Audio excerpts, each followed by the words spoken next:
싱킹 브릿지 타임즈 2024년 10월 6일자를 진행하도록 하겠습니다. 구독, 좋아요 부탁드리고요. 1.5배속을 보시기 바랍니다. 오늘의 편집 내용 제목들이 되겠습니다.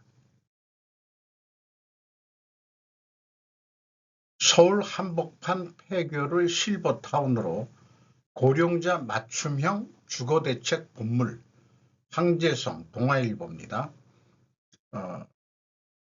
뉴스에 실버들에 대한 뉴스들이 이제 우리가 고령화 사회가 돼가니까 좀 자주 나오는 것 같아요. 일본보다는 좀 덜하지만은. 초고령화 사회 진입 초읽기의 정부 대책 본물, 7월 마스터 플랜 공개 이후 매월마다 후속 조치, 도심 폐교나 공공청사 등의 시니어 주택 건설, 서울시 지자체도 대규모 실버타운 조성 추진. 2025년이 우리나라가 초고령화 사회의 진입이 확실시 된다고 합니다. 하지만 65세 이상 고령자 맞춤형 주택은 대상 인구의 0.1%에 불과하다. 일본 2%, 그 다음에 미국이 4.8% 등 우리나라는 턱없이 부족하다. 이런 것을 소개를 하고 있네요. 그 가운데 대도시 도심에 있는 대학시설이나 폐교, 공공청사 등을 활용하는 방안도 포함됐다. 이렇게 얘기하는데 아주 좋은 아이디어고, 아무래도 이 학교들이 인구가 줄어들어서 젊은 층 학교들이 이제 대학교도 뭐 지방대학 이런 데도 많이 폐교가 돼야 될 상황이다. 이렇게 이제 돼 있죠. 이것을 고령자 실버타운 이렇게 얘기하는 것도 좋지만은 요양병원들 이런 것들로도 같이 좀 병행해야 되지 않겠냐, 그런 생각이 들어갑니다. 이게 성수동에 있는 성수공업고등학교 전경이라고 소개됐는데, 이 뒤에 이렇게 흰 색깔로 보이는 게 건물인지 그게 잘 모르겠네요. 이런 뉴스를 접하고 보니까 그동안에 방송을 하면서 생각했던, 또 방송했던 내용들을 조금 다시 좀 생각을 해봤습니다. 5060 베이비 부모 세대의 자영업은 실패를 맛보는 시기라고 제목을 붙여봤고요.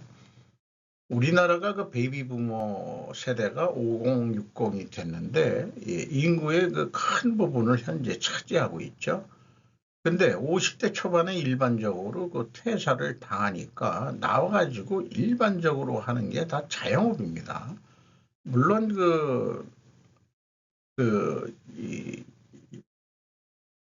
고령 일자리 이런 것도 있다고는 하지만 일반적으로 이렇게 선택을 해서 살다가 나이가 한 70대 되면 이제 체력도 가하니까는 것도 접고 이렇게 살고 있는 것을 좀 상징적으로 해봤는데, 언제까지인지 모르지만 우리가 우리나라 평균 수명으로 봤을 때 한 20년 가까이는 이제 고랑고랑 하면서 이제 살게 되는 거 아니냐, 이렇게 이제 표현을 해 봤습니다. 50대 퇴직을 하고서 일반적으로 자영업으로 근근히 20년 가까이 지낸다. 자영업을 안 할 수 없고 또 돈을 만져야 될 필요성이 있는 거는 50대에 퇴직을 했다 그래도 주로 자녀들이 대학교를 다니는 확률이 높습니다. 고등학교나. 그러니까 어쨌든 자기가 아버지가 된 입장에서는 어떻게 해서든지 그거를 좀 자영업을 해야 되겠죠. 돈도 벌어야 되니까. 한국이 특히 자영업자들이 많다. 성공 확률은 0.1%, 99.9%를 그동안의 저축과 자금을 다 까먹을 것이다. 돈 벌 시기도 있을지 모르지만 또 안 되면 굴곡이 또 심할 수도 있고, 거기다가 이자 부채 빚을 안고 있는 경우도 허다할 것이다. 빛을 갖기 위해 유일한 부동산인 아파트를 팔아 슬럼화된 저류지로 갈 확률도 높다고 볼 수 있겠습니다. 한국은 65세부터 노인 세대로 분류한다. 자영업을 접고 나머지 약 20년을 건강수명이란 이름으로 근근히 살아가야 할 세대가 한국의 70, 80 세대들일 것이다. 그러나 국민연금을 받을 수 있는 사람들은 성공한 인생이라고 말하기도 한다. 평균 연금 수준으로는 턱없이 부족한 것이 현실이지만 말이다. 자영업 중에는 사업자 등록을 하지 않고 못하고 생계형 임대주택으로 살아가는 노인 또는 할매 세대도 근근히 주변에서 봅니다. 드라마에서는 주로 인신고약한 주인인 뚱보 아줌마로 천편일률적으로 그려집니다. 생계형 임대료를 받고 사는 사람들이 월세 못 내는 주인공의 동정심이 가게 드라마들은 대부분 그려지죠. 일반적으로 그 월세를 독촉하는 주인이 이상하게 드라마에서는 악역같이 느껴지게 그렇게 왜 그 드라마 작가들은 하는지 모르겠어요. 어쨌든 최근 임대료를 못 받고 임차인이 버티고 안 나간다는 얘기가 들렸습니다. 강제 퇴거 집행도 하게 되면은 근데 이 할매가 그렇게 뭐 배운 것도 법도 잘 모르고 그러니까 잠깐 법무사라든지 또 그 부동산 중개소 이런 데를 통해 가지고 어떻게 알아보고 또 뭐 여러 가지 하겠죠. 잠깐 그 과정 속의 스트레스로 건강을 잃을 수도 있겠죠. 그 할매가. 여기에는 이 할매가 이 자식들이 없다고 가정을 해볼 수도 있고 어쨌든 요즘에 임차인 입장을 보면은 이 월세를 못 내고 그 다음에 뭐 버티고 안 나가고 그런 일들이 제 귀에까지 들린다는 것은 현재 우리나라 경제가 안 좋다. 그동안에 월세 내는 사람도 일자리가 있어가지고 돈을 벌어서 월세를 냈는데 그것도 월세 사는 사람이 직장을 잃었다든지 뭐 이런 이유들이 좀 많이 있을 것 같아요. 참 그렇습니다. 이쪽에서는 그 월세를 받아야 그 할머니가 생활비를 쓸 수 있는 거고 그렇게 됩니다만은 상호간에 정말 경제가 안 좋으면 좀 안 좋은 또 우리 서민 생활들의 좀 애환들이 또 많이 나타날 것 같아요. 한식 대표된 국밥, 외국인 관광객 줄 서 먹고 인증샷, 김성윤 조선일보입니다. K드라마 영화 인기에 한식 대표된 국밥. 요거는 뭐 홍대 앞밖에 국밥집이라는데 사진 찍힌 거 보면 제가 볼 때는 다 한국 사람 같긴 합니다만은 어쨌든 이 홍보 사진에는 한국인보다 외국인 관광객이 더 많아 보인다. 이렇게 이제 사진을 붙였어요. 그리고 요거는 그 영국 배우죠. 이 사람은 미션 임파서블에 나와가지고 전자기기를 잘 다루고 뭐 그런 사람이죠. 딴 사람들은 왜 얼굴을 가렸는지 모르겠지만은 제가 그 10월 3일 날 국밥 예찬년을 한 번 또 했죠. 넌 국물도 없어가 이제 또 재밌게 좀 제가 얘기를 풀었었습니다.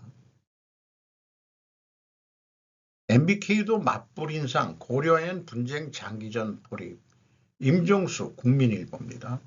최은배 회장 측과 동일한 83만 원으로 이 대항 매수 작업에서 다시 대항하는 이런 83만 원까지 66만 원 선에서 66만 원 선 매수 시작이 지금 83만 원까지 매수 가격이 올랐습니다. 추가 인상 전망도 주가 급등. 일반적으로 뭐 이런 그 권투클럽 하는 게 이제 미중 전쟁일 때 많이 그 표현되는데 이제 쭉 한 달 가까이 그것을 지켜보면서 느끼는 게 고려인 경영권 분쟁은 이제 미중 글로벌 금융 전쟁으로 확전된 것으로 비유해 볼 수도 있지 않을까 그런 생각을 합니다. 왜냐하면 KG 연합군은 베인캐피탈 JP 모간이 참전하고 있기 때문이다.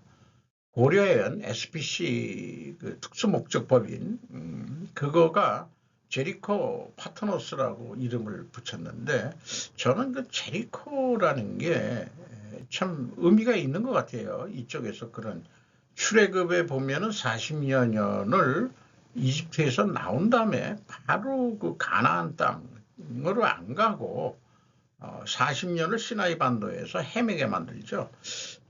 어떤 사람의 해석은 그 노예 근성을 그 없애고 전투민족화 하는데 한 40년 정도를 떠돌아다니게 한 거 아니냐. 이런 설도 있습니다. 그래서 모세의 후계자가 여호수아가 나오는데 가나안 땅을 무너뜨리죠. 그게 이제 여리고성 아주 요새를 그 무너뜨리는 그런 그게 이제 구약에 나옵니다. 구약은 실질적으로 뭐 실질 역사이기도 합니다. MBK 파트너스의 참여펀드는 여러 나라의 국가펀드들이 참여하고 있고 중국계는 5% 내라고 그들은 말하고 있습니다.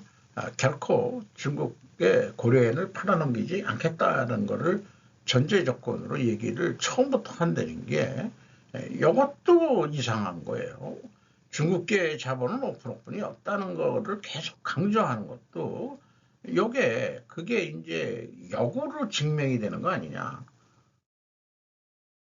장부상 상반기 쪽에 유통주식수를 계산을 하면은 그 장부 가격은 43만 원이에요. 여기에서 뭐 2배 정도 된다면 이제 86만 원인데 이제 그 장부 가격이 2배. 뭐 IT 계통 뭐 이런 데는 7, 8배, 뭐 10배, 뭐 수십 배 올라가도 가만히 있는 데가 이 83만 원 올랐다고 뭐 이거 뭐 큰일 났다. 이거 나중에 이거 뭐 승자의 저주 어쩌고 저쩌고 그러는데 좀 글쎄요. 좀 더 지켜봐야 될 상황 아닌가 이렇게. 네타냐후 이스라엘 총리는 우리는 우리를 공격하는 자는 누구든 공격한다는 우리가 세운 원칙을 고수할 것이다. 그러니까 선제 공격도 한다. 이런 거를 또 제가 소개를 하기도 했죠. 왜 그러냐 그러면은 이 제리코라고 이름을 붙인 거에서 저는 최씨가의 결단의 의지를 경영권을 물러나면은 최씨가 할 게 없어요. 그러면은 막다른 골목까지 몰아놓으면은 뭐 쥐도 고양이를 문대는데 아니면은 뭐 더 이상 밀려나면 그 낭떠러지기에서 떨어지는 그런 심리적인 상황을 느끼고 있는 거 아니겠느냐. 장시간은 뭐 재련업을 안 하더라도 그 IT 계통, 반도체 계통 쪽으로 투자한 게 있으니까 또 이 장영진 고문의 그 2세들은 그 아들들은 그 계통의 사장을 하고 있고 그렇게 되기도 하고 있는 것도 확인이 됐습니다. 한국 기록적인 FDI 공약 달성, 일본으로부터의 유익 급증. 뭐 국내 뉴스에서는 좀 접하기 어려운 그런 것들인데 유지니아 페로죠. 글로벌 데이터라고 처음 들어보는 언론 매체입니다. 한국은 올해 첫 3분기 동안 기록적인 수의 FDI 공약을 달성했다. 산업통상자원부에 따르면 이는 251억 8천만 달러, 산업부의 국경 간 투자정책 담당 사무총장인 유범민은 수요일 기자회견에서 한일 간 경제협력이 계속 확대되면서 3분기 한국에 대한 외국인 투자 약속이 사상 최대치로 급증했다. 일본으로부터의 유입은 412%가 증가하여 46억 9천만 달러가 됐다.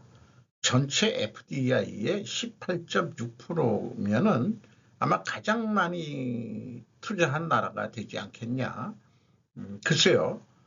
친절한 이웃이라고 제목을 붙였고, 한일 관계에 대한 새로운 열기는 양국이 역사적 불만을 해결하고 공동의 위협에 직면해 있는 가운데 나온 것이다.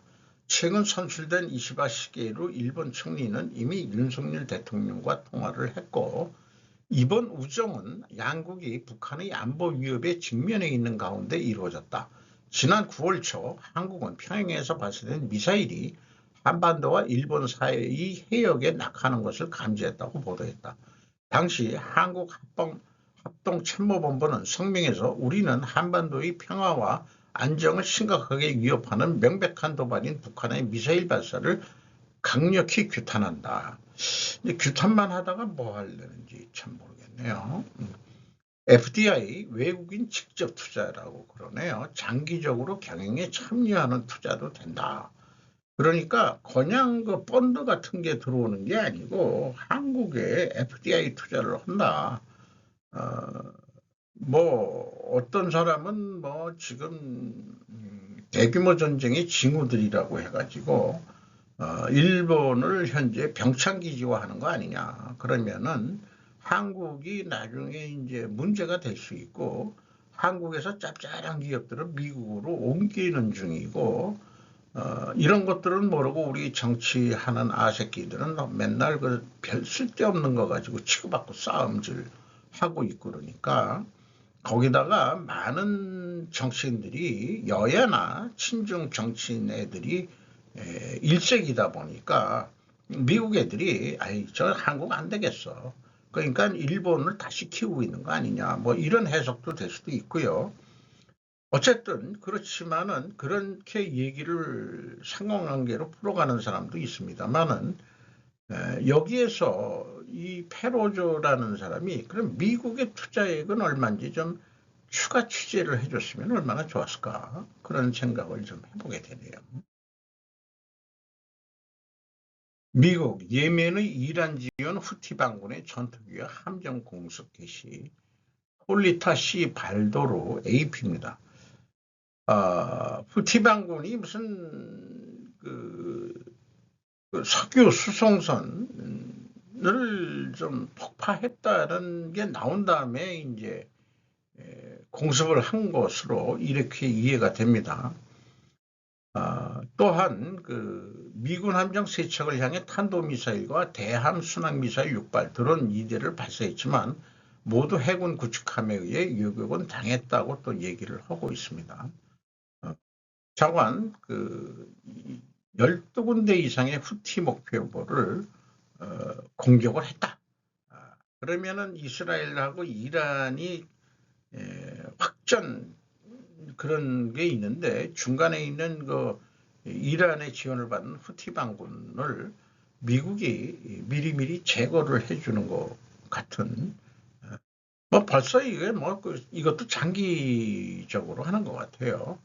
여기 그 아덴만 이런 이쪽이 참 이게 무슨 해죠? 그 거기 들어가는 아주 그 또 길목에 있어가지고 이 석유 수송로로는 아주 그냥 중요한 길목에 있는 그런 데를 그 후티 반군이 활동을 함으로써 그럼에도 불구하고 국제 유가는 아직 뭐 지금 거꾸로 내려간다고 그러죠. 참 이상합니다. 미국, 한국 방위비 분담금 5개년 계획 합의 2026년 방위비가 8.3% 인상된 1조 5,200억 원, 11억 3천억 달러. 이게 우리나라 그 GDP의 몇 프로가 됐는지 모르겠습니다만은 현재 우리나라가 2.8% 된다는데 트럼프가 만약에 재선된다면 3.5%까지 올려야 되지 않겠냐. 거기에는 미국 무기도 좀 사줘야지 하는 게 또 들어가 있다고 해석을 해야 되겠죠. 우리나라 그 방산의 그 방위비를 올리는 게 아니고 미국 한테 주둔비도 좀 올려주지만은 미국 무기도 좀 사주라. 그런 거 있지 않겠냐. 이렇게 되고 이 협상원 미국 대표는 뭐 아주 그 순해 보이는 여자가 왔네요. 35년 만에 미국에서 생산된 첫 번째 핵탄두용 플루토늄 구덩이가 이제 무기 준비 완료했다. 요게 그 초기 핵 시대의 플루토늄 구덩이라고 했는데 요걸 재현한 사진이라고 그러는데요. 어쨌든 에너지비 국가 핵 안보국 NSA W87 탄도 이런 것들을 이제 재생산해낸다 이런 얘기 같아요. LGM-35A 센티넬 핵무장 대륙간 탄도미사일 ICBM에 사용될 것으로 예상된다. 열핵 탄도의 작동 방식에 대해서 그 그림으로 소개를 하고 있고요. 다시 구덩이라는 표현을 했는데 지하 벙커 얘기겠죠. 센티넬이 직면한 도전은 중국이 핵 비축량과 ICBM 무기고를 계속 극적으로 확장하고 러시아가 눈에 띄는 전략적 위협으로 핵 쓰겠어라는 이제 협박들을 좀 하고 있죠. 다시 부상하면서 발생했다. 그래가지고 이것은 노스롭 그루먼이라고 미국 그 방산업체죠. 이게 뭐 지하식으로 뉴 센티넬 팩실리티즈니까 지하 공장이라고 보면 될 것 같습니다. 미래의 센티넬 사일로를 렌더링한 것으로 이 시설이 상당 부분이 완전히 새로운 시설이 될 것으로 예상된다는 점도 강조를 했다. 원자 과학자 회보 BAS는 2023년 보고서에서 생산 라인 중 하나는 미국 비트 생산 전문성의 본거지인 뉴멕시코의 로스 알라모스 국립연구소의 첨단 설치 상태에 있다라고 설명을 하고 있다. 로스 알라모스 연구소 플루토늄 시설이라고 하는 그 사진입니다. 자, 그러면은 이쪽 요즘 발생하는 일들이 다 전쟁 준비를 하고 있는 거다. 이렇게 이제 해석이 될 것 같기도 해요. 그게 인과관계로 인식할 수 있을지 상관관계로는 뭐 충분히 그렇게 의견들이 지금 개진이 되고 있는데 가만히 있을 미국도 아니고 그렇습니다. 전쟁이 격화, 장기화됨에 따라 장기화는 제가 이름을 붙였어요. 우크라이나의 사업을 설립하는 미국과 유럽 방위 기업이 늘고 있다. 이런 뉴스를 보면은 우크라이나전이 쉽게 휴전이 안 될 것 같다 하는 생각. 시네드 베이커 비즈니스 인사이더에서 이 서방 방위 산업업체들이 우크라이나 땅에서 아예 공장을 짓고 있다. 이런 얘기인 것 같습니다. 프랑스 독일 방위그룹 KNSDS는 화요일 우크라이나의 수도 키우에 자회사를 설립했고 여기에는 레오파드 1, 2 주력 탱크, 전투 탱크, 시저 포병 이런 거 AMX-10RC 장갑 전투 차량, RGH-2000 장갑 포병, 게파드 자주 대공포가 포함됩니다. 한편 버지니아에 본사를 둔 미국 방위산업업체 에어로바이런먼트는 우크라이나의 미공개 기업과 어슬렁거리는 군수품, 이게 뭔지 모르겠는데 스위치블레드 600을 우크라이나에 생산하는 계약을 체결했다고 키우 인디펜던트가 보도했다. 어슬렁거리는 군수품, 이게 뭔지 모르겠네요. 독일 무기 제조업체 라인메탈이 우크라이나에 공장을 열었으며 지난 5월 CEO는 우크라이나에 새로운 방공시설을 열겠다고 또 밝혔다. 방공시설 짓는 것도 방위산업업체들이 또 하는 것 같네요. 각국은 우크라이나를 지원할 뿐만 아니라 이 러시아와 서방의 분쟁에 대비하기 위한 생산을 늘리고 생산을 중단했던 장비를 포함해서 이 방위 기업이 이 생산량을 늘리고 있다. 우리나라 뭐 물건도 뭐 수출은 되고 있지만은 장인애들도 이제 산업을 군수 산업을 다시 돌리고 있다. 이렇게 되겠죠. 예. 그러니까 이런 것들이 대규모 전쟁의 징후들이다. 이렇게 이제 예, 표현을 하는 것 같습니다. 중국이 기술을 훔치고 있다. 미국이 중국 지원부터 확 강한 비난을 쏟아낸 심각한 사정. 나카가와 코지라고 현대 비즈니스입니다. 이미 3, 4년 전부터 얘기된 거를 리바이브를 한다기보다도 계속 그 중국에 대한 미중 이런 외국 뉴스를 끊임없이 뉴스를 발행하고 있어요. 업데이트 해가지고. 그래서 지금 중국의 현재 방법이 전통적인 통일전선 공장의 개념 아니냐, 이렇게 이제 풀이를 좀 해내고 있네요. 여기에 이제 여기 중국인 화교를 네트워크로 사용하고 때로는 체류국 우량 기업의 기술을 빼내거나 군사기술과 민생품 제조의 울타리를 낮춤으로써 양측의 발전에 좋은 효과를 가져오자는 발상도 생겨났다. 이렇게 된다는 거예요. 통일전선 공작이라는 게. 이것이 현재 중국의 국민융합 발상으로 이어지고 있는데, 국민융합이라는 말도 하더라도 서방 쪽에서는 군민융합 이런 개념하고도 거의 비슷한 거다. 그런데 중국은 독특한 정치제도로 중국 공산당 밑에 국가가 있고 인민해방군이 있다. 이래서 이제 좀 접근 방법이 틀리다. 시진핑 주도하는 강력한 리에정, 중국을 지원하던 미국이었는데 트럼프의 등장으로 사태가 일변했다, 이렇게 되고 있어요. 그런데 사실은 그 전부터 이미 이제 중국 이대로는 안 되겠다 느끼고 그 다음에 이런 움직임이 있었는데, 그런 중국을 상대할 사람이 누구겠냐? 그럼 트럼프가 제일 낫겠다 해가지고 또 세웠는지도 모르죠. 새로운 미중 관계를 규정한 부통령의 연설, 이 펜스 부통령의 연설을 몇 년 전에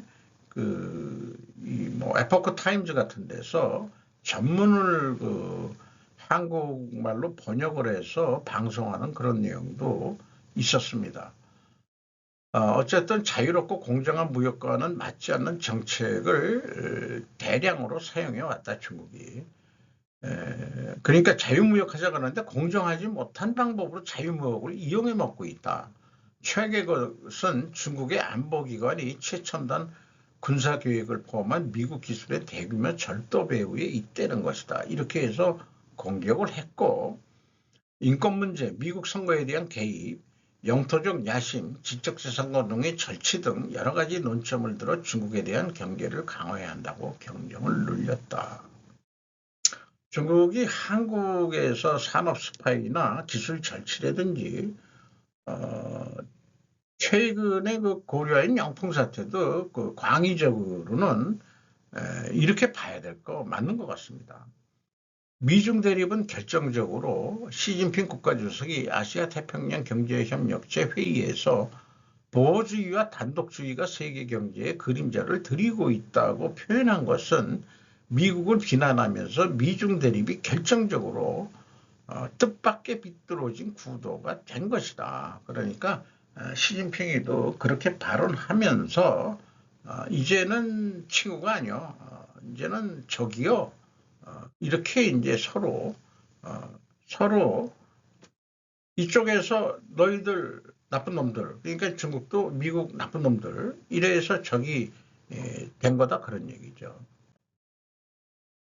이대로라면 독일은 전체주의로 가버린다. 지금 현지에서 일어나고 있는 경제와 민주주의의 위기라고 가오거치 마네미 작가가 기고한 현대 비즈니스에 기고한 글입니다.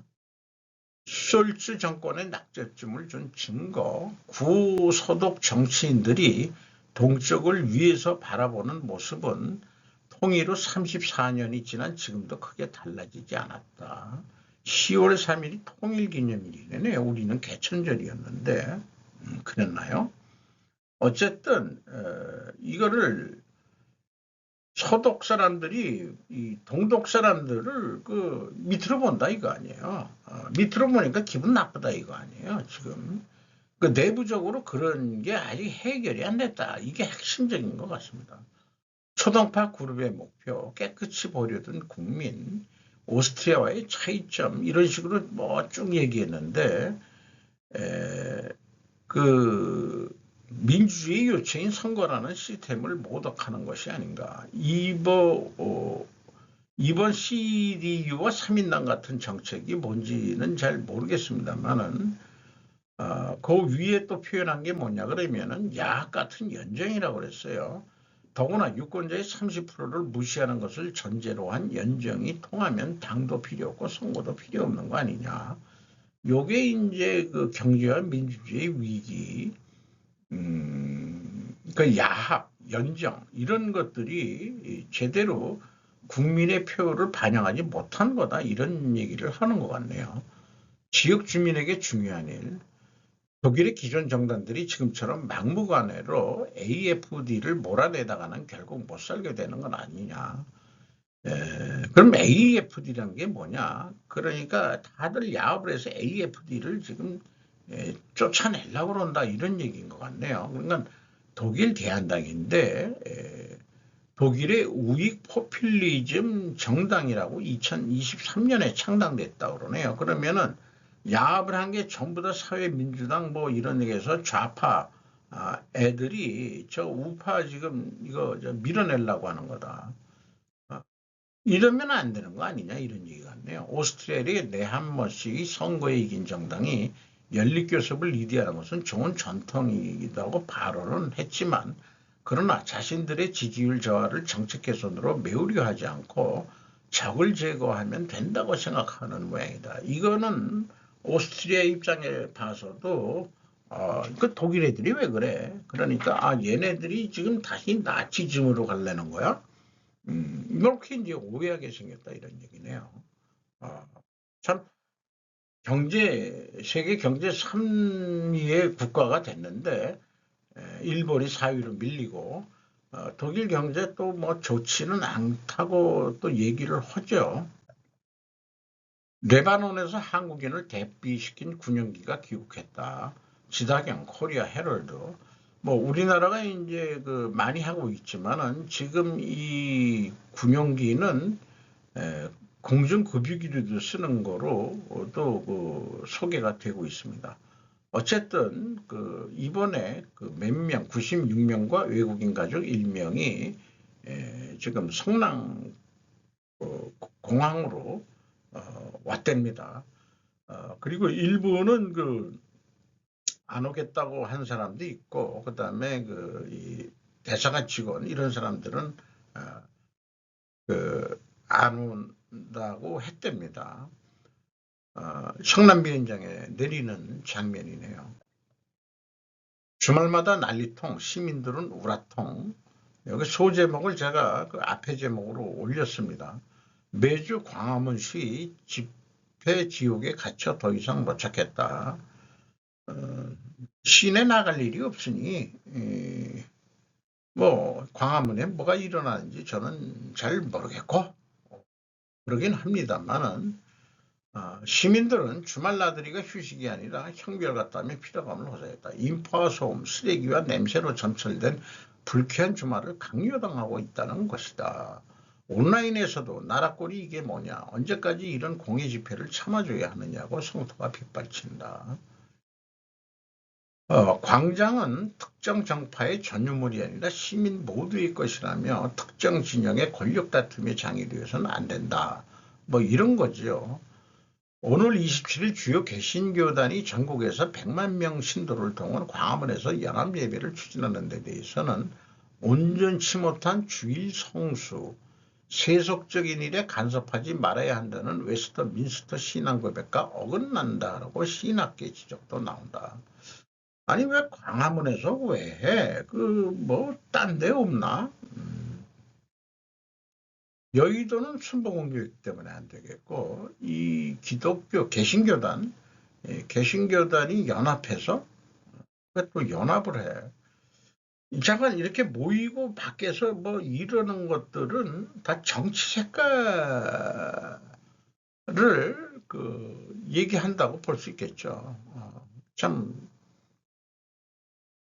이 사진은 뭐 그런 사진은 아닌 것 같습니다만 어쨌든 광장이라는 게 제가 그 나무위키의 정의로는 스퀘어, 플라자, 도시 속에 개방된 장소로서 많은 사람들이 모일 수 있고 자유롭게 이용할 수 있도록 마련된 넓은 공간이다. 이렇게 돼 있어요. 근데 제가 이제 유럽 여행은 뭐 촌놈이 딱 한 번 가봤는데 이탈리아나 어떤 다른 나라나 동유럽이나 광장들이 꽤 많이 있습니다. 근데 제가 느끼는 건 그래요. 상대적으로 건물들이 다닥다닥 붙어 있고 또 골목도 별로 없습니다. 그러니까 어디서 뭐 얘기하려고 그러면 광장으로 나와야 돼요. 그 유럽 사람들은. 그러니까 이제 그렇게 광장 문화가 됐는데 우리나라는 광장이라는 게 있을 수가 없어요. 그 광화문이 좀 넓긴 넓어도 그건 광장이라고 얘기한 게 아니고 어, 워낙 그렇게 크게 짓습니다. 한국 사람들이. 한반도에 살아도 대륙기질이 있어서 그 경복궁에서 그 광화문 그게 아주 옛날 보면 지금보다 넓었던 것 같아요. 종로도 꽤 넓었었다고 그래요. 그런데 이제 앞에다가 이 건물들을 지면서 이 조선 말인가 이때쯤 그래서 그 피막길을 만들어줬다는 거 아니에요? 피막골목이라고. 양반들이 말 타고 지나가니까는 그게 아예 맨날 구부리고 앉아서 이 절하고 인사하기 에이 씨발 더러워 그러니까 그 양반 애새끼들이 이렇게 행차하고 뭐 말 타고 지나가고 그러면은 피막골목으로 해가지고 그래야 생업이 빨리빨리 되지. 언제 지나가는 걸 기다려. 그러니까 이 얘네들도 이렇게 모이고 그러면은 이 광화문 같은데 생업에 지장을 주는 거죠. 생업에. 피막길 여기 글쎄요. 그런 것도 생각이 납니다만 우리나라는 광장 문화라는 게 원래는 없어요. 이거 일본에서 가져온 한자지 우리 전통적으로 이런 한자가 있을 수가 없었습니다. 광장시장의 광장은 다른 뜻입니다. 광자는 똑같은데 그게 광교 그거하고 그다음에 장은 뭐 뭔지 그래서 그 장은 저장할 때 장자로 제가 파악이 됐습니다. 이상 오늘 마치도록 하겠습니다. 이건 그냥 참고적으로 제가 메모해 놓은 건데요. 이상 마치도록 하겠습니다.